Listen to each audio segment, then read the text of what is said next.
And here we go, inking page 4 of a story penciled and written by Devon Yieder, the Cave Fam homie.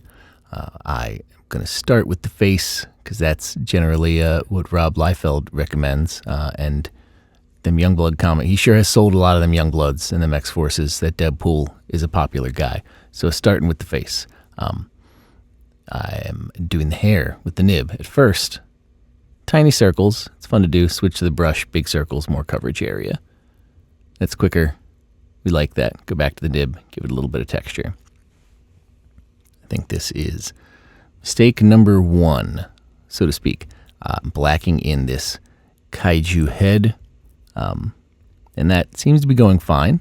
You know, that's what was indicated by the pencils. And right there is where I decide that I want the shadow to stagger along with the drapes that are in this window, and to stagger along with the window sill right there. All of a sudden I gotta get fancy. I gotta get fancy with it. That's me. Sorry, Devon, I had to get fancy. So now I'm going in and whiting out a bunch of that stuff. It's blacked in right there on my phone. I am pulling up a reference of the kaiju head from the uninked penciled page so that I can go back and do all that clever business that I felt so compelled to do. You going to try? Yeah, the whiteout's not ready yet. It's not dry yet. No patience. I'm very impatient with that. It's unfortunate. Kids, don't be like me. Be patient. Let the whiteout dry before you try to ink over it. Background, harder to see because we're not zoomed in. But in the background, same thing. I started with the second character's face. And then work my way out from their face. As one would. That was a redundant statement.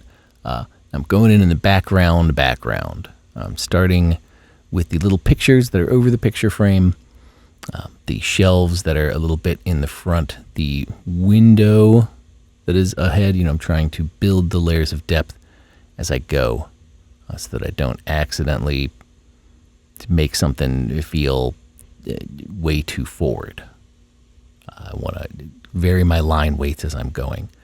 In this page, because the tension in the story is ratcheting up, because the monsters are getting ever closer, I am doing the panel borders without a ruler, freehand with the nib, trying to get a straight line, but that line is going to be a little bit shakier, a little more lively, have a little more energy to it.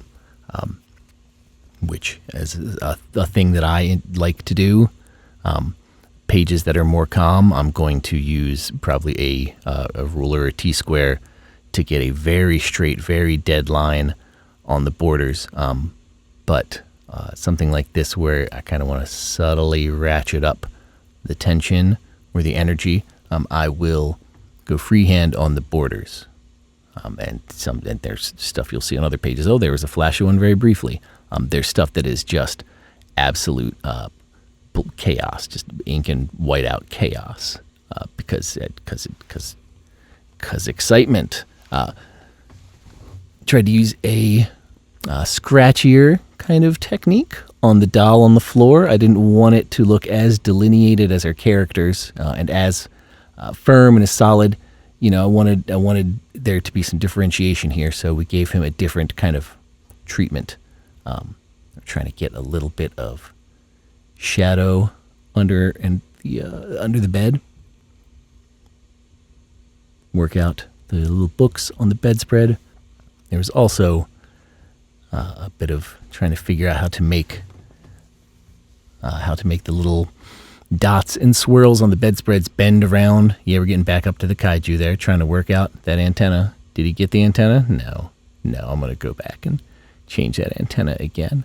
But being able to put in the window glares with the handy-dandy whiteout pen definitely helps with figuring out the placement of where maybe that shadow should or would want to fall.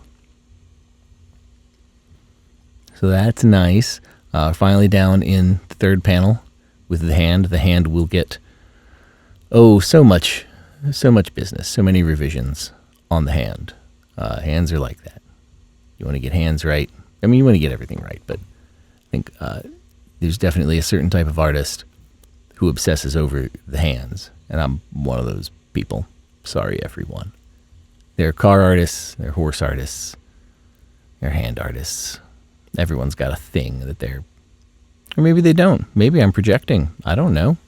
Let's just pretend that I know what I'm talking about. So anyway, got the hand in there, and then I start to feel like, well, that one's not bending quite right. It's a little too meaty in one spot, and maybe the pinky doesn't look like it's in the position that it should be. I didn't quite get the fingernails right. There are just little things about it that I can't let go. So you'll see me fidget with that in a moment. But first we have to ink in little details.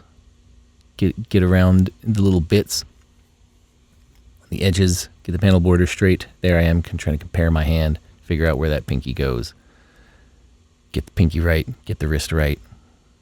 While I'm waiting for that whiteout to dry, go in and do a couple more details. Then I grab the brush and get in there with the brush, because you can brush over the whiteout before you can scratch on it with the nib. And I'm nothing if not unwilling to learn to be patient about whiteout. I've got the Micron PN, the plastic nib. Very sharp, very fine, very controlled point. It's like the tiniest point they make. That's really great for going with little detail work. I also use that white gel pen for detail work. And that's it. There's the page. Thumbs up. We did it. And inking. Yay!